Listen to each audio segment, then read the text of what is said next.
you can't make a person do what he doesn't want to do, and therefore she started turning in lackluster performances. She started missing performances. The public lost faith that if they went there, that at this performance, the role usually played by Carol Burnett would be played by Mitzi Hamilton. Probably a great talent, God love her, may she live to be 100, but it's not Carol Burnett. So that was a problem as well.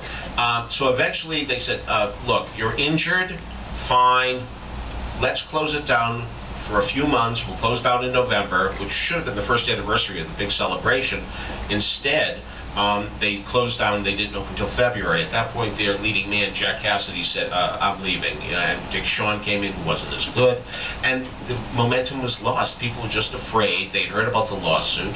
They had heard about all this, and they felt, oh, wow, if we go there, will she even be there? And if she is there, and here's the irony, her opening song was called It's Good to Be Back Home. Well, it wasn't good for her under those circumstances. She didn't want to do it.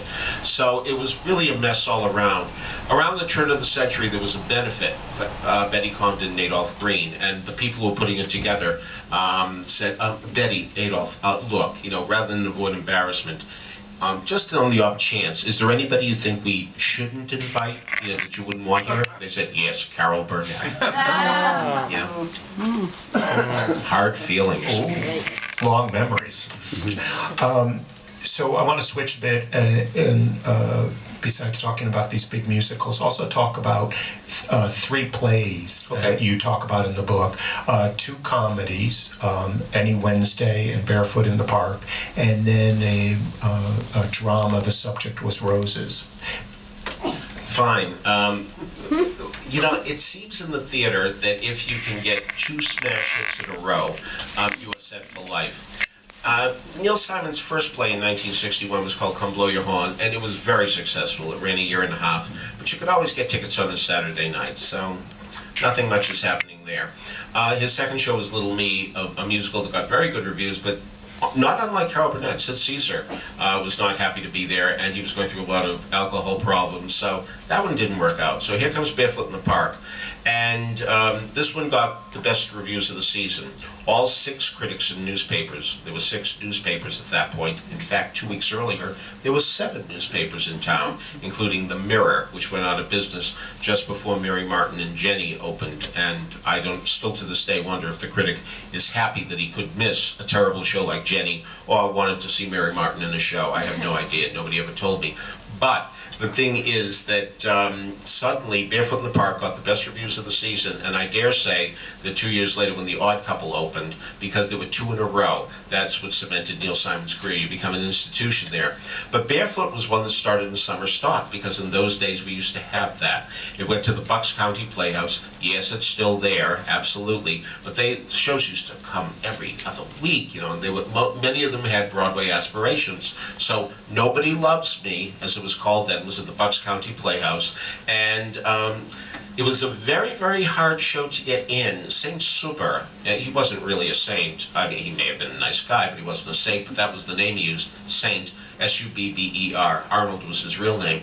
In fact, if you look at the movie of Barefoot in the Park, it says originally produced on Broadway by Arnold Saint Super, because, people would have been confused in the movie world, to see Saint. Well, anyway, so he decided to take a chance. And the big chance, of course, was the fact that Mike Nichols was directing, because he was nobody then. He had just finished his long association with Elaine May on stage as a comedy duo, but more to the point, in 1962, a year before Barefoot opened, he was in a play in Philadelphia called A Matter of Position that Elaine May had written, and this was going to be the new Mike Nichols in an Elaine May career. He would star in shows, and she would write them for him. Well, it got terrible, terrible reviews, and it closed in Philadelphia, though New York did eventually see it. About 30 years later, you are pardoned if you don't remember Matthew Broderick being in a play called Taller Than a Dwarf. But that was that same show, A Matter of Position, with a new title, hoping it didn't do any better this time around. At least it came in.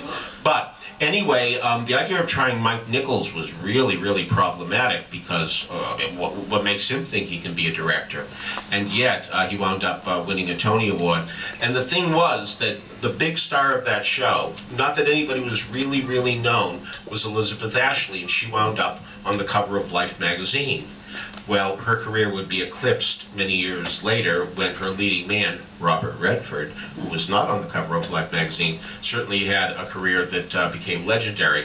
And so you just never know how those things are going to work out, who's going to turn out to be the star and all that. But Barefoot was a surprise smash, and there's nothing like a surprise smash. We have one right now in An American in Paris. Nobody really expected much from that one. And because it's such a surprise, that helps us to appreciate it more. And that's what happened with Barefoot, which was also at a small theater, the one that Manhattan Theater Club has now on 47th Street. It's called the Friedman. That's one of Broadway's smallest theaters, and as a result, tickets were hard to get. The smaller the theater, the more the ticket demand, it's hard to get in, and the more you can't get into a show, the more you want to see it because you think it's a big hit. Any Wednesday, very different story. One of my favorite stories about Any Wednesday, a show that wound up as the 18th longest running play in Broadway history.